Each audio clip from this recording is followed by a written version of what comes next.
Hello hi అండి. ఇవాళటి recipe evening snacks చేసుకోవడానికి గోధుమ పిండి. మీకు ఎంత కావాలో అంత తీసుకోండి. కార్న్ఫ్లోర్ ఒక 2 స్పూన్ల కార్న్ఫ్లోర్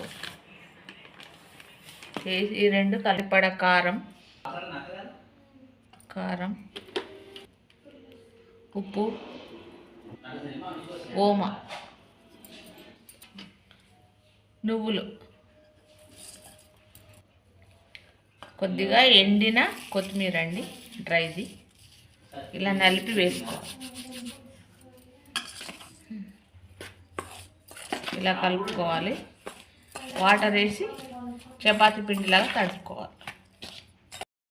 ఇలా పిండి ముద్దలాగా, చపాతీ ముద్దలాగా తడుపుకోవాలండి. చిన్న ముద్దలు చేసుకోవాలి. పొడి పిండి వేసి తాల్చుకోవాలి.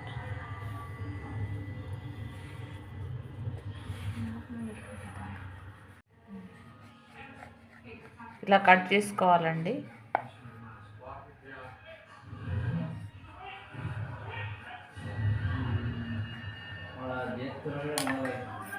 కట్ చేసుకొని పోక్తో ఇలా మధ్యలో ప్రెస్ చేయాలండి.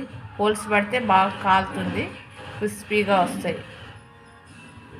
రెడీ చేసుకోవాలండి.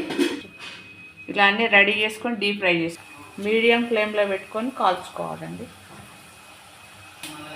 పిల్లలకు ఈవినింగ్ స్నాక్స్ లాగా బాగుంటుంది. గోల్డెన్ కలర్ వచ్చాక తీసేసుకోవాలి అండి. ఈ విధంగా చేసుకోవాలి. మీరు కూడా ఈ వీడియో చూసి చేసుకోండి. ఇలా క్రిస్పీగా వస్తాయండి.